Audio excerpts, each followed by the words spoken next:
Hello everyone, कैसे हैं आप लोग। आप सभी का स्वागत है आपके ही अपने यूट्यूब चैनल दिव्या चंदानी पर, जहां पर हम लोग आज डिस्कस करने वाले हैं आपकी टेस्ट सीरीज़। और इसमें हम लोग डिस्कस करने वाले हैं आपके साइंस के एमसीक्यूज़। कल से मैंने टेस्ट सीरीज़ को स्टार्ट किया था, जिसमें हम साइंस के एमसीक्यूज़ कर रहे हैं। मोस्ट इंपॉर्टेंट एमसीक्यूज़ हैं।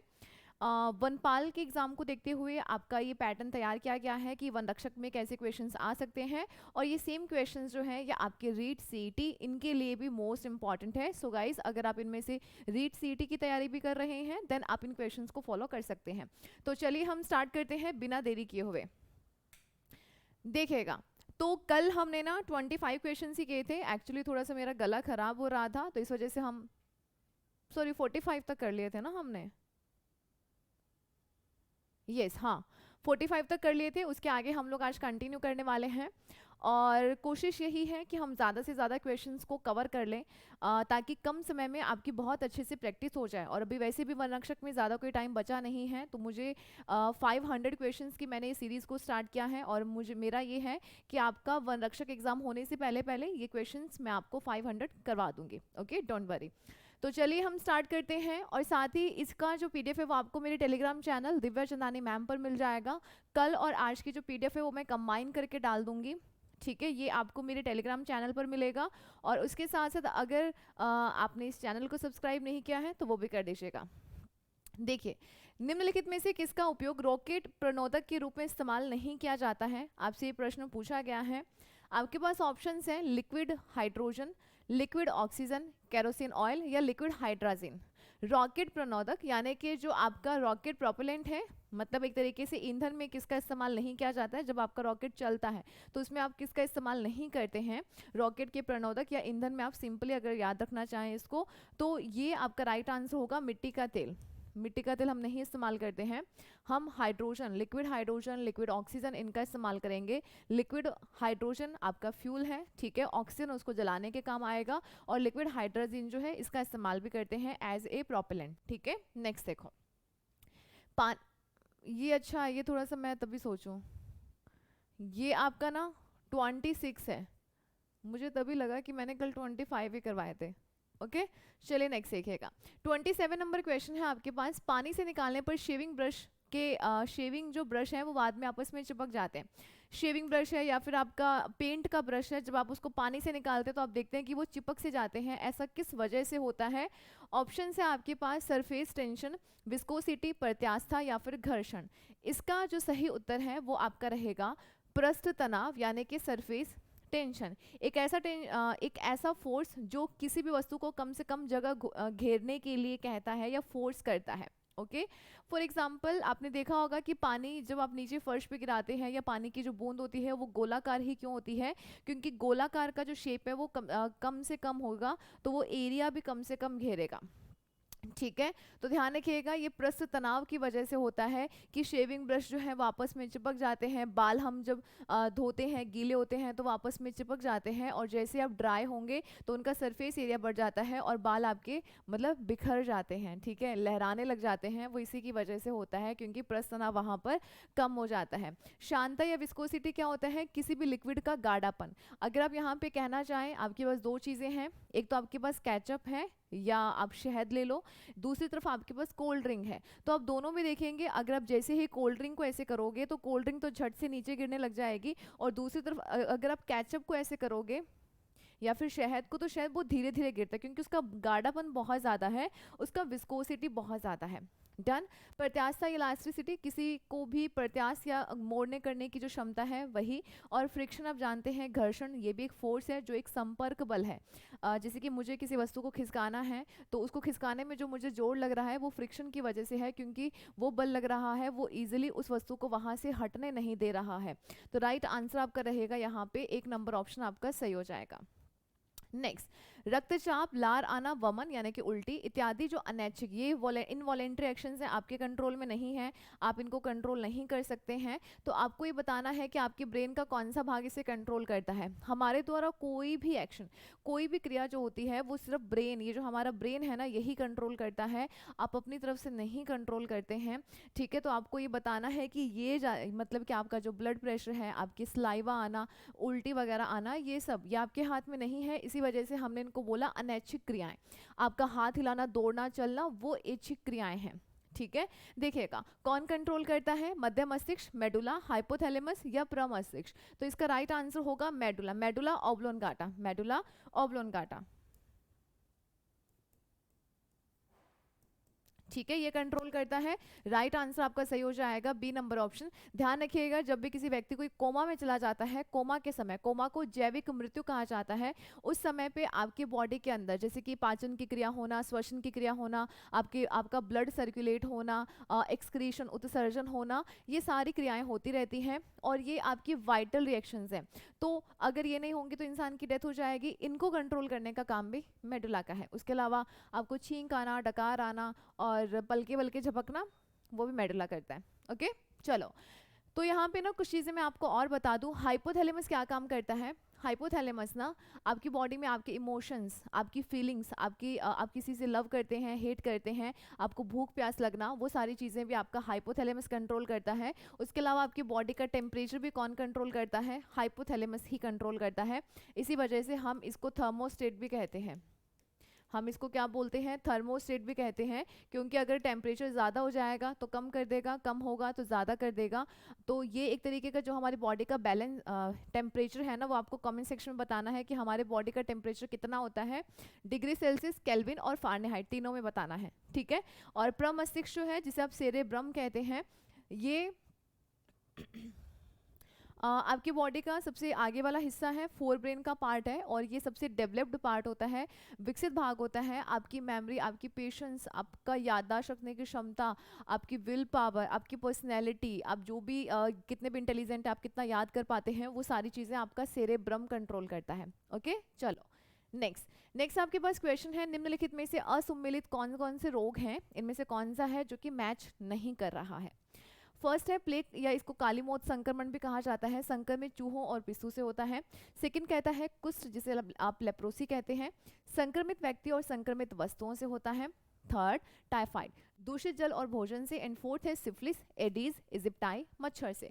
तो यहाँ पर ना आपसे पूछा गया है कौन सा मैच नहीं कर रहा है, तो इसका जो आपका सही उत्तर है वो रहेगा यहाँ पर प्लेग जो है वो देखिएगा संक्रमित चूहों और पिस्सू से होता है, बिल्कुल सही है। लेप्रोसी कुष्ठ रोग जो है ये भी संक्रमित वस्तु से और ये आपका बैक्टीरियल डिजीज है। टाइफाइड की बात करते हैं, ये भी बैक्टीरियल है, परंतु ये जो सिफिलिस है ये ध्यान रखिएगा ये आपका एसटीडी डिजीज है, यानी कि सेक्सुअली ट्रांसमिटेड डिजीज। अगर आप किसी ऐसे व्यक्ति के कांटेक्ट में आते हैं जिसको ये डिजीज है तो उसी से आपको ये डिजीज हो सकती है। ओके तो ध्यान रखिएगा। एडीज इजिप्टाई जो मच्छर है ये डेंगू ये मच्छर होता है, अगर ये काट जाता है तो उसी से डेंगू होता है। ओके तो ये आपका जो राइट आंसर है वो रहेगा सिफिलिस। चलिए सिफिलिस है, गोनेरिया है, ये भी बैक्टीरियल डिजीज है। Which one of the following substance is used in the preservation of food stuff. आपको बताना है खाद्य पदार्थों के संरक्षण में निम्नलिखित पदार्थों में से कौन सा पदार्थ उपयोग में किया जाता है।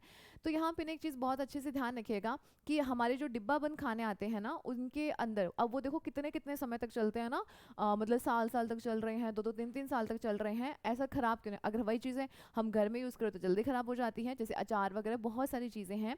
तो उनके अंदर क्या किया जाता है, कुछ केमिकल मिलाए जाते हैं और वो उसको ऐसे सुरक्षित रखते हैं, उसका ऑक्सीडेशन नहीं होने देते हैं। अगर किसी वस्तु का ऑक्सीडेशन हो जाएगा तो वो वस्तु खराब हो जाएगी। तो इसके अंदर ना हम कुछ ऐसे प्रिजर्वेटिव्स, मतलब कि कुछ ऐसे पदार्थ मिलाते हैं जो उसको प्रिजर्व रखते हैं, खराब नहीं होने देते हैं। तो इसमें आपका जो आंसर है वो रहेगा सोडियम बेंजोएट। बहुत सिंपल सा क्वेश्चन है, अक्सर एग्जाम में बार बार पूछा जाता है, तो हमने यहाँ पर लिए हैं। मैंने वही क्वेश्चंस लिए हैं जो आने की संभावनाएं हैं। सारे क्वेश्चंस मोस्ट इंपॉर्टेंट है। अगर आप देख रहे हैं तो क्लासेस एंड तक देखिएगा, ज़्यादा होशियार बनने की कोशिश नहीं कीजिएगा कि हमें तो ये सारे क्वेश्चंस आते हैं। जस्ट रिवीजन हो जाएगा और आपको बहुत सारे नए क्वेश्चन भी मिलेंगे जो आपको एग्जाम में बहुत हेल्प करने वाले हैं। PDF चाहिए तो टेलीग्राम को ज्वाइन कर सकते हैं। अच्छा लगता है तो लाइक करके ज़रूर जाएँ और कॉमेंट में अपना फीडबैक ज़रूर शेयर करें। ओके इतना काम तो कर दिया करो ना। चलो देखो आपके पास 31 नंबर क्वेश्चन है, एम्फीसेमा बीमारी का संबंध किससे होता है, थ्रोट यानी कि गला, लंग्स, हार्ट या फिर ट्रैकिया। इसका जो राइट आंसर है वो आपका रहेगा बी नंबर ऑप्शन। एम्फीसेमा बीमारी का जो संबंध है वो लंग से है, फेफड़ों से है। फेफड़ों के अंदर ये जो आपका ब्रोंकाइटिस वगैरह जो है, जब कोई व्यक्ति ज़्यादा स्मोकिंग वगैरह करता है ना तो उसके फेफड़े यानी कि आप बोल सकते हैं एल्वियोलाई यानी कि वायुकूपी का जो है उसके अंदर निकोटिन जो है टार का फॉर्मेशन लगता है, क्योंकि स्मोकिंग में क्या होता है, निकोटिन होता है, निकोटिन से टार बनेगा जो कि काले रंग का पदार्थ होता है, वो आपकी एल्वियोलाई में जमा होने लग जाता है। एल्वियोलाई यानी कि वायु कुपिका, जो यहाँ पे लिख देती हूँ,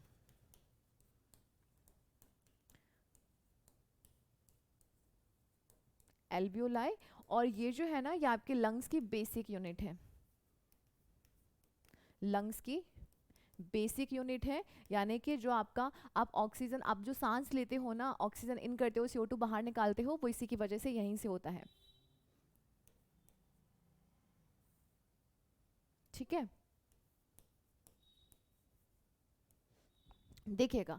उसके अलावा इसके अंदर क्या होता है, टार जमने लग जाता है और जिसकी वजह से सांस लेने में दिक्कत होगी तो उसे हम क्या बोलते हैं, एम्फिजेमा बोलते हैं। तो जनरली आप इतना ध्यान रखिएगा कि ये फेफड़ों से संबंधित बीमारी है। नेक्स्ट, किसकी उपस्थिति में रुधिर वाहिनियों में रक्त आंतंचित, मतलब क्लॉट नहीं होता है, ये आपको बताना है। आपने देखा होगा ना कि आपको जब चोट लगती है तो थोड़ी देर के बाद खून बहना बंद हो जाता है, क्योंकि वहाँ पे खून का थक्का बन जाता है, खून क्लोट मतलब कि रक्त जमने लग जाता है, ब्लड क्लोट कर जाता है। ठीक है, परंतु आपके बॉडी के अंदर तो बहुत सारा खून है, वहाँ पे तो वो बह रहा है। तो ऐसा क्या है कि आपके बॉडी के अंदर खून बह रहा है और जैसे ही आपको चोट लगती है तो थोड़ी देर के बाद खून बहना बंद हो जाता है। ऑप्शन है थ्रोम्बिन की उपस्थिति में, सेकंड है फाइब्रिनोजन की उपस्थिति में, थर्ड है हिपेरिन की उपस्थिति में, एंड फोर्थ है प्रोथ्रोम्बिन की उपस्थिति में। तो इसका जो आपका राइट आंसर है वो रहेगा हिपेरिन। हिपेरिन जो है ये एक ऐसा प्रोटीन है, क्या है, प्रोटीन है। जितने लिखे गए हैं वो सारे ही क्या हैं, ये सारे ही क्या हैं, प्रोटीन है। और एक ऐसा प्रोटीन है जो आपके ब्लड, जैसे आपको चोट लगती है तो ये ब्लड को जमा दे, सॉरी, ये एक ऐसा प्रोटीन है जो आपकी बॉडी के अंदर खून को जमने से रोकता है। बाकी जितने भी है ना, थ्रोम्बिन है, फाइब्रिनोजन है, प्रोथ्रोम्बिन है, ये सारे जो है, ये सारे ब्लड क्लॉट करने वाले प्रोटीन है। ये सारे कैसे हैं, ये सारे आपके जो है, ये सारे ब्लड क्लॉट करते हैं, ये सारे क्या करते हैं, ब्लड क्लॉट करने का काम करते हैं। और ध्यान रखिएगा, फाइब्रिनोजन और हिपेरिन जो है, इसको कौन बनाता है, लीवर बनाता है। कहाँ पर प्रोड्यूस होता है, लीवर में इसका निर्माण होता है। नेक्स्ट, निम्नलिखित में से कौन सा स्कर्वी रोग के इलाज में उपयोगी है। स्कर्वी, फर्स्ट है आम, पपीता, आंवला, बेर। सबसे पहले तो इतना ध्यान रखिएगा, स्कर्वी जो डिजीज है ये होता है विटामिन सी की कमी से। विटामिन सी की अगर हमारे शरीर में कमी हो जाती है तो स्कर्वी हो जाता है। और विटामिन सी हमें मिलता है खट्टे फलों में। खट्टे, आप जो भी फल लेंगे, सिट्रस फ्रूट जो लेते हैं, संतरा है, मौसमी है, नींबू है, आंवला है, मूली है, मिर्च है, और भी बहुत सारे इन सभी में ना आपको विटामिन सी मिलता है। क्लियर।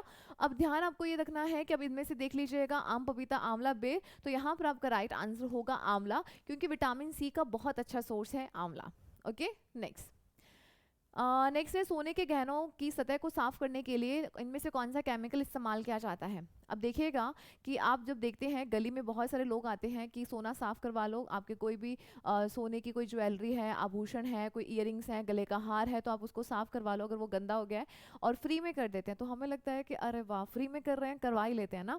तो एक्चुअली होता क्या है, उनके पास एक सॉल्यूशन होता है। हालांकि चाहे वो कर रहा है, चाहे आप सुनारे से करवा रहे हैं शॉप पे जाके, तो जब आप शॉप से करवाते हैं ना, वो भी कोई खास पैसा वैसा नहीं लेता आपसे, ऐसे धोखे देता है। हमें लगता है कि ना यार, हमारी जान पहचान का है, देखो कितना अच्छा है, मतलब कि फ्री में करके दे रहा है, धोने वोने का काम फ्री में करके दे रहा है। एक्चुअली वो आपको बेवकूफ़ बना रहे होते हैं। वो एक ऐसा सॉल्यूशन इस्तेमाल करते हैं जिसका नाम है एक्वारेजिया। जिसका नाम क्या है, एक्वारेजिया। ये कैसा सॉल्यूशन है जो आपकी महंगी महंगी धातुएं जैसे कि गोल्ड है, प्लेटिनम है, इनको तक गला देता है। अब मान लो कि आपने एक हार धुलवाया, अगर उसमें थोड़ा सा भी गोल्ड निकल गया ना, तो उसकी तो एक दिन की कमाई हो गई, क्योंकि ये तो अपने आप में बहुत ज़्यादा महंगी धातु है ना, थोड़ा बहुत निकल जाएगा, आपको तो पता भी नहीं चलेगा। ठीक है तो ध्यान रखिएगा, मैं आपको बता देती हूँ किस किस से मिलकर बनता है। तो ये आपका HCl, और ये है आपका हाइड्रोक्लोरिक एसिड, और आपका नाइट्रिक एसिड, और रेशो होता है 3:1। बहुत इंपॉर्टेंट है, याद रखिएगा। इसे हम लोग क्या बोलते हैं, इसे हम लोग बोलते हैं रॉयल वाटर। क्यों कहते हैं, तो ध्यान रखिएगा। अब देखो, इतनी महंगी महंगी धातुओं को पिघलाएगा, तो इसी वजह से हम इसको रॉयल वाटर बोलते हैं। इसे हम अम्ल राज भी कहते हैं, अम्लों का राजा नहीं। ठीक है, देखो यहाँ पे ध्यान रखिएगा। नेक्स्ट, किस विटामिन की कमी होने पर प्रणाशी रक्ताल्पता या हो जाती है। यहाँ पे पूछा गया है कि रक्त की कमी हो जाती है, और कौन सी है, ये है पर्नीशियस एनीमिया। पर्नीशियस एनीमिया, कल मैंने आपको ना 3 ऐसे विटामिन बताए थे बी कॉम्प्लेक्स के, जिनसे क्या होता है, अगर उनकी कमी हो जाए तो खून की कमी हो जाती है। तो मैंने बोला था 3 का भाड़ा बोलना है, 3 दूना 6, 3 तिया 9, 3 चौक 12, ऐसे बताया था ना, देसी हैं भाई, ऐसे याद अच्छे से होगा। तो ध्यान आपको ये रखना है कि देखिएगा कि जो B6 है ना, इससे भी खून की कमी होती है, बट इसे माइल्ड एनीमिया होता है, ठीक है, इसे होता है माइल्ड एनीमिया। B9 से होता है मेगालोब्लास्टिक एनीमिया, मेगालोब्लास्टिक एनीमिया। और ये जो बच्चा है ना B12 से होता है पर्नीशियस एनीमिया। क्या होता है? पर्नीशियस एनीमिया हो जाता है, मतलब कि प्राणघाती एनीमिया। और ये जनरली होता है प्रेगनेंसी के टाइम पे होता है। तो B9 B12 इनकी मेडिसिन प्रेग्नेंट लेडी को दी जाती है ताकि खून की कमी नहीं हो, क्योंकि बच्चे को भी तो खून चाहिए ना, इसी वजह से जनरली उसमें खून की कमी हो जाती है। नेक्स्ट, न्यूक्लियस के बाहर डीएनए कहाँ पे मिलता है? तो मैंने आपको कुछ दिन पहले ही डीएनए वाला टॉपिक भी करवाया है, और मैंने आपको बोला था कि ऐसा प्रश्न बार बार एग्जाम में पूछा जाता है। तो आपसे पूछा गया है डीएनए कहाँ कहाँ मिलता है, तो आपको मैं यहाँ पर बता देती हूँ कहाँ कहाँ मिलेगा। एक तो आपकी जो कोशिका है, कोशिका में क्या है? केंद्रक है, एक तो यहाँ पर मिलता है। उसके अलावा यहाँ मिलेगा आपको प्लास्टिड के अंदर, यानी कि आपको लवक में मिलता है। उसके अलावा अगर मैं यहाँ पे बोलूँ माइटोकॉन्ड्रिया,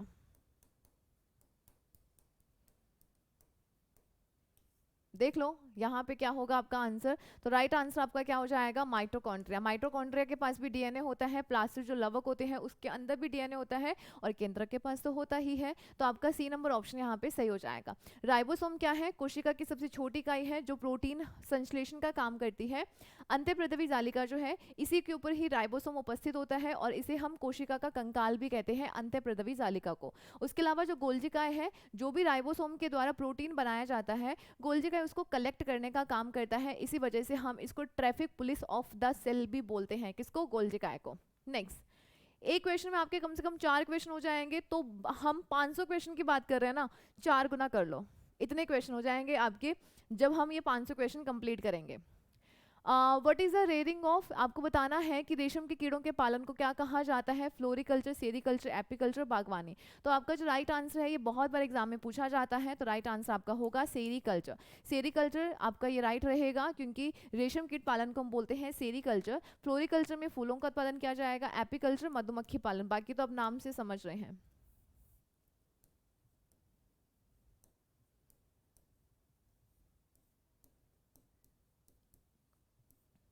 ठीक है, देखो आज पता नहीं, आज मेरा सांस ऐसे चढ़ रहा है, और मुझे लग रहा है कि आज तो मैं बहुत धीरे भी बोल रही हूँ, फिर भी मेरा ऐसे चढ़ रहा है।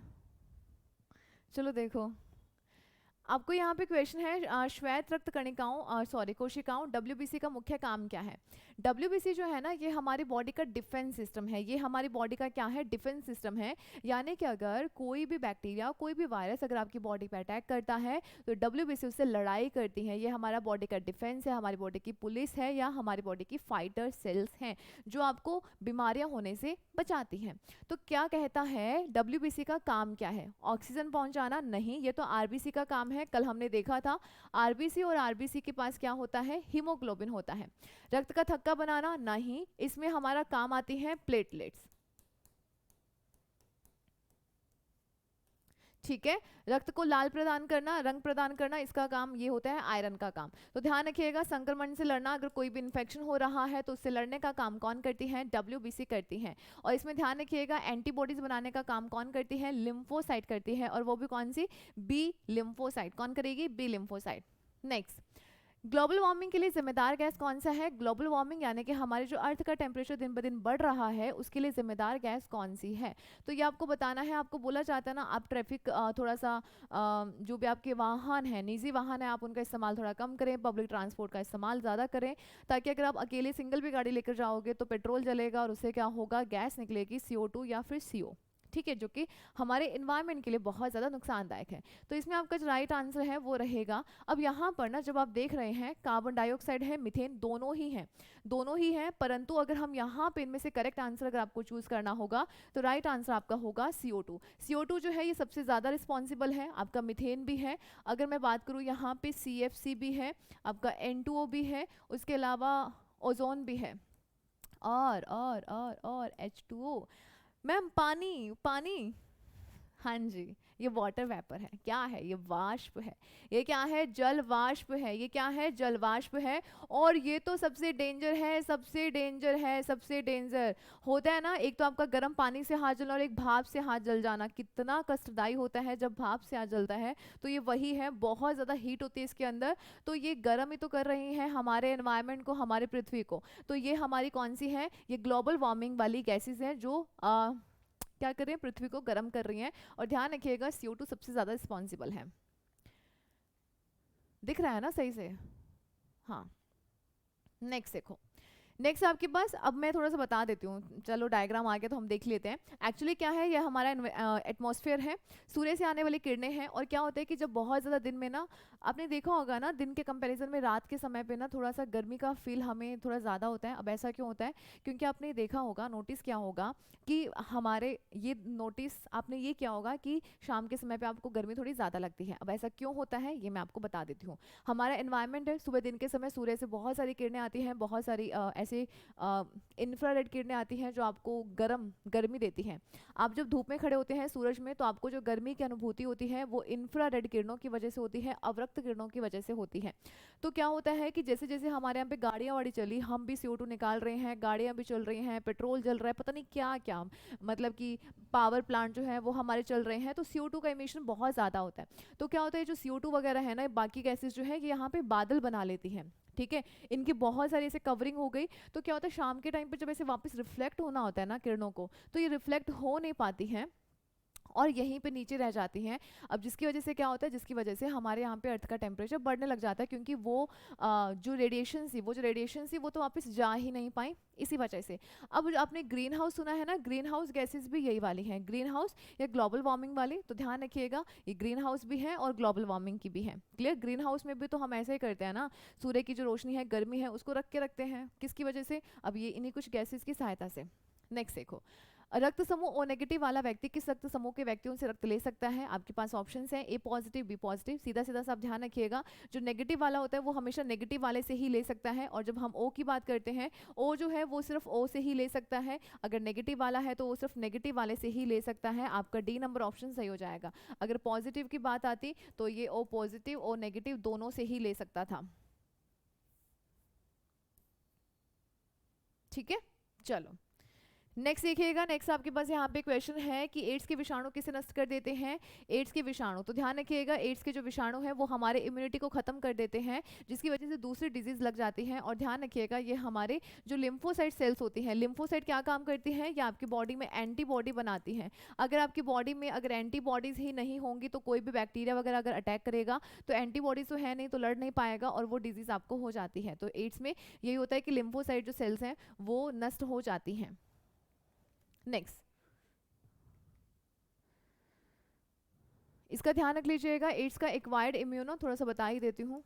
एड्स का आपको ध्यान रखना है, एक्वायर्ड इम्यूनो डेफिशिएंसी सिंड्रोम। ठीक है, HIV इसका वायरस होता है, ह्यूमन इम्यूनो वायरस होता है, तो ये ध्यान रखिएगा। नेक्स्ट देखिएगा, उस प्रक्रिया का नाम बताइए जिसमें पानी का जो मार्ग है वो उच्च सांद्रता, यानी कि आपको बताना है हाई कंसंट्रेशन से लो कंसंट्रेशन और कैसी सेमी परमिएबल एक झिल्ली के माध्यम से कम सांद्रता वाले क्षेत्र में जाता है। तो ये ना सिंपल सा आपको इसको ध्यान रखना है। इस प्रोसेस को कहा जाता है परासरण, आई थिंक परासरण ही बोलते हैं हिंदी में। इसको ऑस्मोसिस कहा जाता है। इसका एक बेस्ट एग्जांपल है, आप देखते हैं ना कोई भी चीज़ अगर पानी में ऐसे डालते हैं तो वो फूल जाती है। फॉर एग्जांपल किशमिश, किशमिश आप देखते हैं कि आपने पानी में इसको भिगोया, थोड़ी देर के बाद वो फूल जाएगी। वो इसी वजह से होती है क्योंकि ना इसमें क्या बोला है, कंसंट्रेशन पानी का बाहर ज़्यादा होगा, किशमिश के अंदर कम होगा, तो उसकी जो लेयर है ना वहाँ से पानी अंदर चला जाएगा और किशमिश फूल जाएगी। क्या कहता है, पानी जो है या कोई भी चीज़ है वो उच्च सांद्रता से निम्न सांद्रता की तरफ जाती है, और कैसे ये परमेबल मेम्ब्रेन के जरिए। ओके, नेक्स्ट देखिएगा, डिफ्यूजन को हम कहते हैं विसरण। ये हमने इसका कल एग्जांपल देखा था ना, सेंट वेंट की शीशी खुली छोड़ दो, डीओ चला दो, तो वो खुशबू जो है वो पूरे रूम में फैल जाती है। उसका एग्जांपल ये विसरण का एग्जांपल था। रात में तारे क्यों टिमटिमाते हैं? अनेक अपवर्तन की वजह से, अनेक प्रावर्तन की वजह से, ऊष्मा की वजह से या ऊर्जा की वजह से, आपसे पूछा गया है।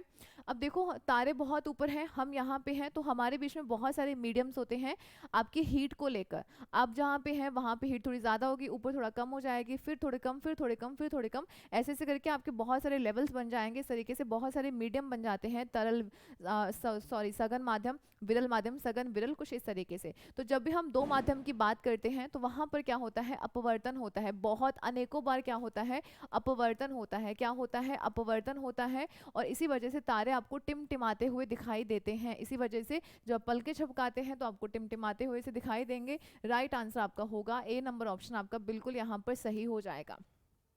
ओके, परावर्तन की वजह से आपको दिखाई देता है। उसके अलावा कोई भी चीज़ खुरदरी है, चिकनी है, वो भी आपको परावर्तन की वजह से दिखाई देगी। कोई भी व्यक्ति का जो फेस है, मतलब मेकअप करने के बाद वो आपको ऐसे चमकता हुआ सा दिखाई देता है, वो किस वजह से, कैमरे में, कि क्योंकि वहाँ पे अगर, क्योंकि जब मेकअप किया तो आपने वो स्किन जो है वो काफ़ी स्मूथ कर दी, तो वो आपको चमकती हुई दिखाई देती है। किसकी वजह से, परावर्तन की वजह से। चलो देखो, नेक्स्ट है, पृथ्वी की परिक्रमा करने वाला कृत्रिम उपग्रह नीचे नहीं गिरता है, ऐसा इस वजह से है क्योंकि पृथ्वी का आकर्षण इसकी स्थिर गति के लिए आवश्यक गति प्रदान करता है। चंद्रमा के आकर्षण से निष्प्रभावी हो जाता है, इतनी दूरी पर मौजूद नहीं है, इसकी गति के लिए आवश्यक त्वरण प्रदान करता है। तो आपको ध्यान रखना है, चंद्रमा के आकर्षण से प्रभावी नहीं है, इतनी दूरी पर मौजूद नहीं है, त्वरण नहीं देता है, ऐसा कुछ नहीं है। इसकी स्थिर गति के लिए आवश्यक गति दे देगा, क्योंकि इतना ही अट्रैक्शन लगता है कि वो आपका एक स्टेबल रह के मूव कर पाए। ओके, तो राइट आंसर जो है वो इसका फर्स्ट नंबर हो जाएगा।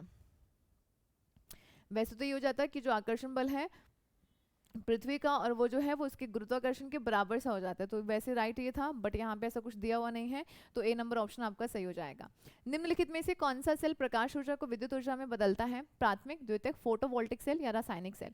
इसका जो सही उत्तर है वो आपका रहेगा सी नंबर ऑप्शन, फोटोवोल्टिक जो सेल होते हैं, जिसे फोटो सेल भी कई बार बोल देते हैं, तो ये इसका राइट आंसर हो जाएगा।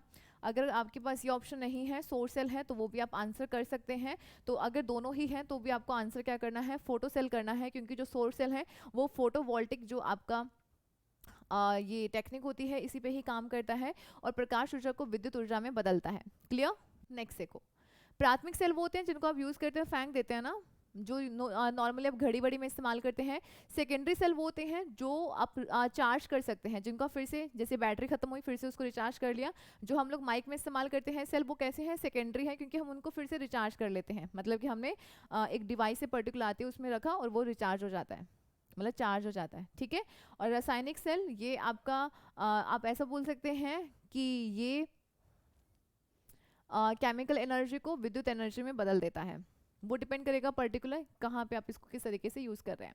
एक हीटर में कुंडली से बना, मतलब आपको बताना है एक हीटर में जो कुंडली होती है ना, ये किसकी बनी होती है। आपने देखा होगा ये बहुत ज़्यादा रेड हो जाती है, टेम्परेचर बहुत हाई हो जाता है, तो ये बनी होती है निक्रोम, सॉरी ये नाइक्रोम आएगा इधर।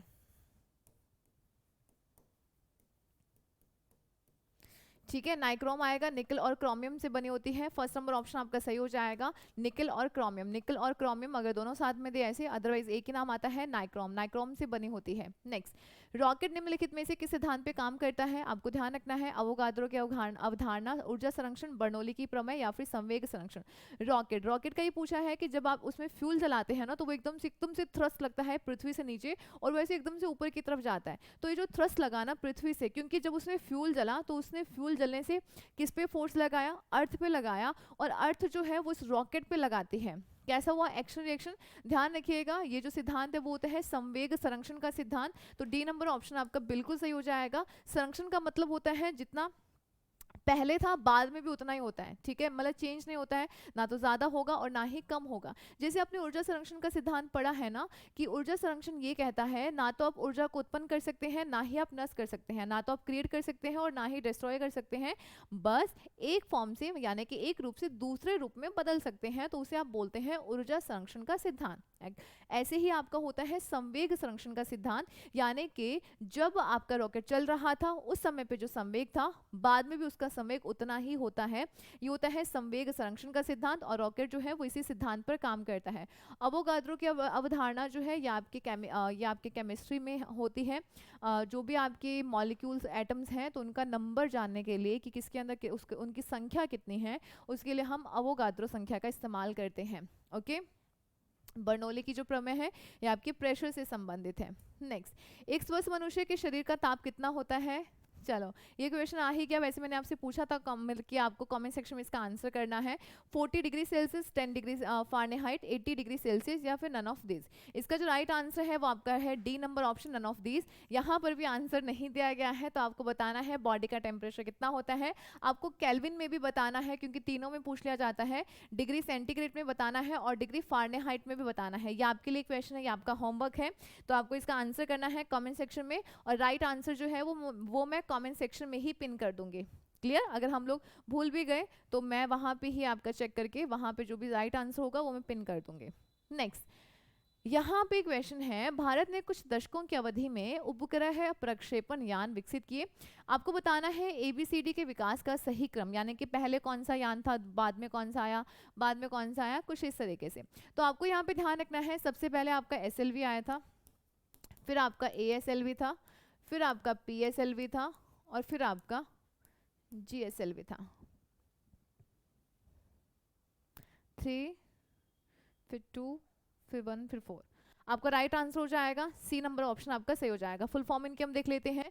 SLV जो होता है सैटेलाइट लॉन्च व्हीकल, ये आपके लॉन्चिंग व्हीकल है, इनके जरिए आप अपने सैटेलाइट्स को लॉन्च करते हैं। ओके। ASLV है augmented satellite launch vehicle. Third है PSLV polar satellite launch vehicle, अगर आपको ध्रुवीय क्षेत्र में सैटेलाइट को लॉन्च करना है तो आप इसका इस्तेमाल करते हैं। एंड GSLV है, तो GSLV ध्यान रखिएगा यहाँ से है geosynchronous satellite launch vehicle. Okay, अगर आपको भूस्तर कक्षा में उपग्रह प्रक्षेपित करना है तो आप GSLV का इस्तेमाल करते हैं। कुछ इस तरीके से है, तो आप इनको देख सकते हैं। अभी तो इनकी बहुत सारी सीरीज आ गई हैं, MK सेकंड, मार्क थर्ड, कुछ इस तरीके से। नेक्स्ट देखो, खाना पकाने के दौरान जो विटामिन बहुत ज़्यादा उत्तरदायी होता है और आसानी से नष्ट हो जाता है वो कौन सा है? A, B6, C या फिर K। बहुत अच्छे से ध्यान रखिएगा, vitamin C. Vitamin C heat sensitive vitamin है और ये संक्रमण के खिलाफ भी लड़ने में हेल्प करता है। हीट सेंसिटिव का मतलब ये है कि अगर आप इसको ज़्यादा पकाओगे ना तो ख़त्म हो जाएगा। आपने देखा भी होगा ना, आंवला जो है ये विटामिन सी का बहुत अच्छा सोर्स है। आप जब भी घरों में मतलब कि आंवले का मुरब्बा बनाते हैं या फिर जैसे कि आपने आंवले का अचार बनाया, तो आप ना उसको मतलब कुक थोड़ा कम करते हैं और आप उसको बार बार वॉश नहीं करते हैं, क्योंकि आप ऐसे करोगे एक तो BOC क्या होते हैं, पानी में घुलनशील है, तो पानी में निकल के बाहर निकल जाएगा। फिर तो क्या बस टेस्ट रहेगा, मतलब मीठा मीठा सा बना दिया, फिर क्या है कि अपने स्वाद के लिए हमने जो चीज़ काम की चीज़ थी ना वो तो सारी निकाल दी। ठीक है, तो ऐसा नहीं करें, क्योंकि हीट सेंसिटिव है, ज़्यादा कुक करोगे तो ख़त्म हो जाएगा। क्लियर? उसके साथ साथ ना ये आपको संक्रमण से लड़ने में हेल्प करता है और ये कैसा है? एंटी कार्सिनोजेनिक है। कैसा है? एंटी कार्सिनोजेनिक है, यानी कि आपको ये ध्यान रखना है कि ये कैंसर से लड़ने में भी हेल्प करता है। एंटी कार्सिनोजेनिक का मतलब होता है कि ये कैंसर से लड़ने में भी हेल्प करता है। और विटामिन जो B17 है वो भी कैसा है? एंटी कार्सिनोजेनिक है। और ये ध्यान रखिएगा, ये एंटीऑक्सीडेंट की तरह भी काम करता है। क्लियर? तो ये कुछ बातें हैं जो आप इसके बारे में ध्यान रखिएगा। विटामिन A, इसकी कमी से रतौंधी हो जाता है, देखने में दिक्कत हो जाती है, रात को धुंधला दिखाई देता है। B6 जो है, इसका जो केमिकल नेम है वो है पायरोडॉक्सिन। इसकी कमी से माइल्ड एनीमिया हो जाता है, खून की कमी हो जाती है, RBC का फॉर्मेशन थोड़ा कम हो जाता है। ठीक है। विटामिन K जो है ये ब्लड का थक्का बनाने में हेल्प करता है। ठीक है, हेल्प इन ब्लड क्लोटिंग। ठीक है, और ध्यान रखिएगा, हमारी बॉडी में एक बैक्टीरिया होता है ई कोलाई बैक्टीरिया, बता ही देते हैं यहाँ पे। ई कोलाई बैक्टीरिया ये आपकी बॉडी के अंदर होता है, कौन से भाग में? कोलोन वाले भाग में होता है। और ये कोलोन जो है ये आपके बड़ी आंत यानी कि लार्ज इंटेस्टाइन के अंदर होता है।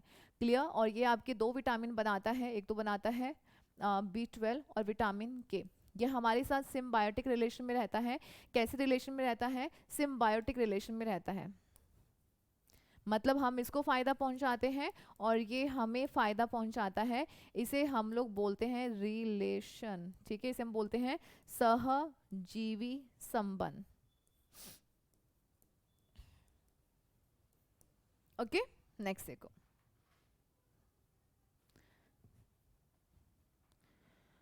नेक्स्ट आपके पास क्वेश्चन है, अम्ल वर्षा किसकी वजह से होती है? हमारे पास कुछ ऐसे केमिकल्स होते हैं, आपने देखा है ना, जब भी आप क्या करते हैं, बहुत बड़ी बड़ी इंडस्ट्रीज वगैरह हैं, कारखाने हैं, तो उनसे लगातार जो है वो CO2 SO2 वगैरह ये गैसेस निकलती रहती हैं। तो अगर आपके एनवायरनमेंट में क्या है, SO2 NO2 वगैरह हैं, तो उससे क्या होता है, वो आपके पानी के साथ मिल जाती हैं। जो वो पानी के साथ मिल जाती हैं, तो जैसे कि इन्होंने क्या बना दिया, H2SO4 बना दिया और आपका नाइट्रिक एसिड बना दिया। तो ये जो गैसेस हैं ये आपके जो केमिकल हैं जब ये बारिश के साथ पानी के साथ नीचे आते हैं तो इसे ही हम क्या बोलते हैं, इसे ही हम लोग एसिडिक रेन कहते हैं, इसे ही हम लोग क्या बोलते हैं, अम्लीय वर्षा कहते हैं। ये हमारे पेड़ पौधों को बहुत नुकसान पहुंचाती है, इमारतों को बहुत नुकसान पहुंचाती है। ताजमहल का जो ये रंग हो रहा है ना येलो सा, वो किसकी वजह से हो रहा है, एसिडिक रेन की वजह से हो रहा है, क्योंकि वहाँ पे बहुत सारी इंडस्ट्रीज हैं तो ऐसी गैसेज निकलती हैं, तो जैसे वहाँ पे बारिश होती है तो ऐसा होता है। नेक्स्ट आपके पास क्वेश्चन है, क्रायोजेनिक तापमान कौन सा है। मतलब क्रायोजेनिक का मतलब सबसे पहले ये समझिएगा, निम्न तापमान, बहुत कम बहुत कम। नेगेटिव में चले जाइएगा, नेगेटिव में चले जाइएगा। हमारी जो रॉकेट प्रणाली वगैरह है उसमें हम ये क्रायोजेनिक टेक्निक का इस्तेमाल करते हैं। क्लियर। अब यहाँ पे देखिएगा कितना होता है, 120 डिग्री से कम, 150 डिग्री से ज़्यादा, -273 डिग्री सेल्सियस, यानी कि या फिर आपका 150 डिग्री सेंटीग्रेड से भी नीचे। ध्यान रखिएगा ये तो प्लस में है ना, तो ये तो बहुत ज़्यादा टेम्परेचर है नहीं। आपका जो राइट आंसर है वो रहेगा डी नंबर ऑप्शन, -150 डिग्री से जो कम होगा वो आपका क्रायोजेनिक। आज गुरु नानक जयंती है ना, तो बस इधर चल रहे हैं पटाखे वगैरह, तो ध्यान रखिएगा उसे आप क्या बोलते हैं, क्रायोजेनिक टेम्परेचर कहते हैं। क्लियर। अब जैसे कि ना हम liquid nitrogen, liquid hydrogen, sorry liquid nitrogen, liquid hydrogen, liquid oxygen, इनका जो इस्तेमाल करते हैं ना, इनको बहुत कम तापमान पे जब आप लेके जाते हैं तो ये गैसेज जो है जैसे कि हाइड्रोजन है, ऑक्सीजन, तब वो लिक्विड में बदल जाती हैं। तो इनका इस्तेमाल ना, इनको हम कैसे कन्वर्ट करते हैं, ये क्रायोजेनिक टेक्निक के द्वारा ही कन्वर्ट करते हैं। ओके, नेक्स्ट देखो। बीसीजी का टीका किस रोग की प्रतिरक्षा हेतु लगाया जाता है, खसरा, ट्यूबरक्लोसिस, चेचक या फिर पोलियो। तो ध्यान रखिएगा बीसीजी का जो टीका है वो टीबी के लिए लगाया जाता है, टीबी को यक्ष्मा भी बोला जाता है। और ये भी ध्यान रखिएगा बीसीजी इसका रहता है बैसिलस,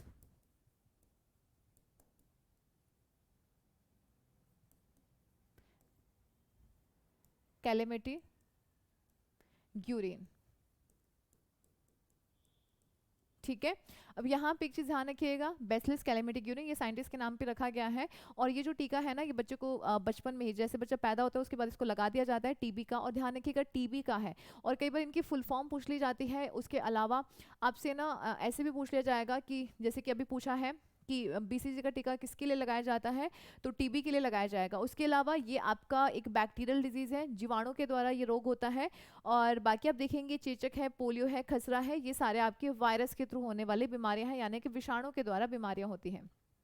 नेक्स्ट, किस पॉलीमर का इस्तेमाल रसोई के ऐसे बर्तन बनाने में किया जाता है जो खाना पकाने पर चिपकते नहीं हैं, नायलॉन, टेफ्लॉन, पॉलीस्टाइरीन या फिर इनमें से कोई नहीं। तो इसका जो आपका राइट आंसर होगा वो रहेगा, हम किसका इस्तेमाल करते हैं, टेफ्लॉन। आपने देखा नहीं है क्या, आपके नॉन स्टिक के बर्तन आते हैं जिनका सरफेस है वो काले से रंग का होता है और उसके ऊपर खाना चिपकता नहीं है, क्योंकि उसके ऊपर कोटिंग की जाती है टेफ्लॉन की। किसकी कोटिंग की जाती है, टेफ्लॉन की कोटिंग की जाती है, और जिसकी वजह से खाना आपका चिपकेगा नहीं। और ये कुछ बातें हैं जो आप ध्यान रखिएगा। और ये क्या है, एक पॉलीमर है।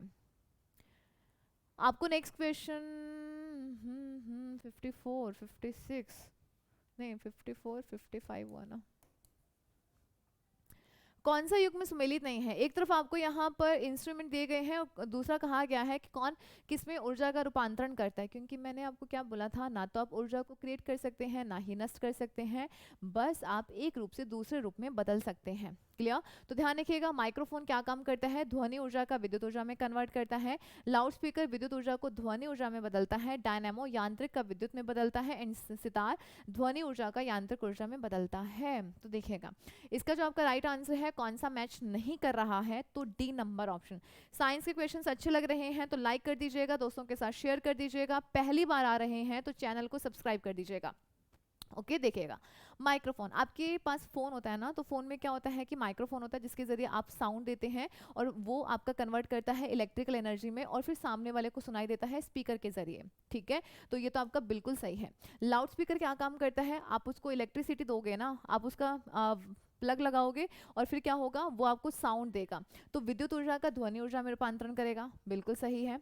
डायनेमो, डायनेमो यानी कि जनरेटर, आप जनरेटर को चलाएंगे तो वो घूमता रहेगा घूमता रहेगा, तो इसमें कौन सी एनर्जी होती है, मैकेनिकल एनर्जी होती है, और इसका किस में कन्वर्ट हो जाएगा, इलेक्ट्रिकल एनर्जी में। एंड फाइनल आपका जो है सितार, सितार आप ध्यान रखिएगा, आप उसको पहले बजाते हो तो कौन सी है, जब भी आपका कोई मोमेंट आता है ना, कुछ भी चलना करना, तो इसमें क्या होता है कि आप चलाते हैं, जैसे आप बजाओगे तो यांत्रिक ऊर्जा है, यांत्रिक से क्या होगा, ध्वनि में कन्वर्ट होगा, उल्टा दिया गया था।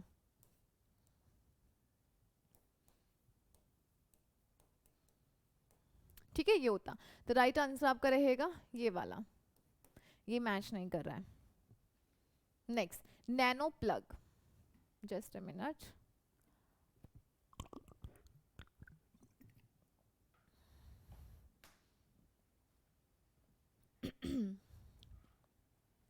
नैनो प्लग क्या है? एक छोटी सी बुलेट, एक छोटे सुनने का यंत्र, एक छोटा रॉकेट लॉन्चर, या इनमें से कोई नहीं। तो ध्यान रखिएगा, नैनो प्लग जो है ना, ये सुनने का छोटा सा यंत्र है जो कान के अंदर इंसर्ट कर दिया जाएगा, बहुत छुटकू दिखाई नहीं देगा, और इसे अब क्या बोलते हैं? Nano plug.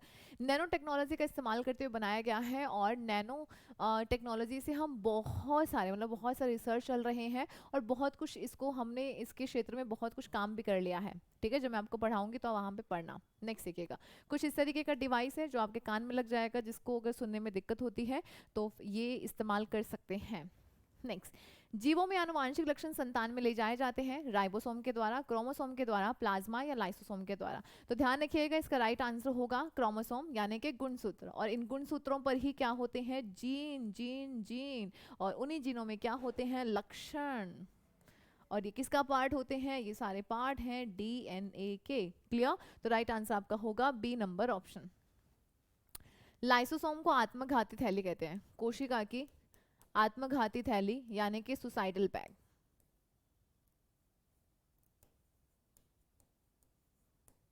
Okay, next, gene क्या है? डीएनए का एक भाग है, डीएनए और हिस्टोन प्रोटीन का भाग है, डीएनए आरएनए और हिस्टोन का भाग है, या फिर सभी? तो ध्यान रखिएगा, जीन और कुछ नहीं है, डीएनए का भाग है। जब आपसे पूछा है डीएनए और हिस्टोन प्रोटीन, तो ये दोनों जो मिलकर ये क्या है? ये बनाते हैं आपके गुणसूत्र। पूछा जाता है गुणसूत्र किसके मिलकर बने होते हैं? डीएनए और हिस्टोन प्रोटीन के बने होते हैं। और गुणसूत्रों के ऊपर ही मान लीजिएगा कि आपका गुणसूत्र है, तो इसी के ऊपर ही जीन कुछ इस प्रकार से होते हैं। ओके, नेक्स्ट, ऑक्सेनोमीटर का प्रयोग हम करते हैं प्रकाश संश्लेषण की दर मापने में, वृद्धि दर मापने में, रस आकर्षण की दर मापने में, या फिर ऊर्जा ह्रास की दर मापने में। तो ध्यान रखिएगा, ऑक्सेनोमीटर जो है ना, एक डिवाइस है जो प्लांट की ग्रोथ को मेजर करने में हम इसका यूज करते हैं, प्लांट की ग्रोथ को मेजर करने में। ओके, प्लांट की ग्रोथ को मेजर करने में हम किसका इस्तेमाल करते हैं? ऑक्सेनोमीटर का इस्तेमाल करते हैं। तो आज की डेट में हम लोग इतने ही क्वेश्चंस करेंगे। आज मैंने बताया ना, मेरा मतलब कि ऐसे मुझे ब्रीदिंग में थोड़ी सी इशू हो रहा है, हालांकि मैंने आज धीरे ही पढ़ाया है, फिर भी मुझे मेरा सांस चढ़ रहा है। आई थिंक शायद मैंने फ़ैन ऑन नहीं किया, क्योंकि थोड़ा सा इधर मौसम ठंडा था, तो मुझे लगा कि शायद मतलब जुकाम वगैरह नहीं हो जाए ना, तो इसीलिए आपके यहाँ तक हम लोग क्वेश्चंस करते हैं। बाकी क्वेश्चन मैं कोशिश करूँगी कल मैं 2 क्लासेस ले लूँ, क्योंकि ऐसे तो हमारे 500 क्वेश्चंस कंप्लीट नहीं होंगे। देखूंगी रात को टाइम मिला तो रात को ले लूँगी, मे भी नहीं हो पाएगा क्योंकि आपके सर की क्लास है। तो आप बस इस सेशन को लाइक और शेयर कीजिएगा अपने दोस्तों के साथ। अब से आगे से ना हम 2-2 क्लासेस लेके कर लेंगे, मॉर्निंग में क्लास हो जाएगी और नाइट में क्लास हो जाएगी ना, शाम के समय। तो आपको काफ़ी सारे क्वेश्चंस मिल जाएंगे। मिलते हैं नेक्स्ट सेशन में, टेक केयर, बाय बाय, अपना अच्छे से ख्याल रखिएगा। लाइक शेयर जरूर कर दीजिएगा अगर आपको अच्छा लग रहा है, और आप हमारे टेलीग्राम को जरूर ज्वाइन कर लीजिएगा। मिलते हैं नेक्स्ट सेशन में, टेक केयर।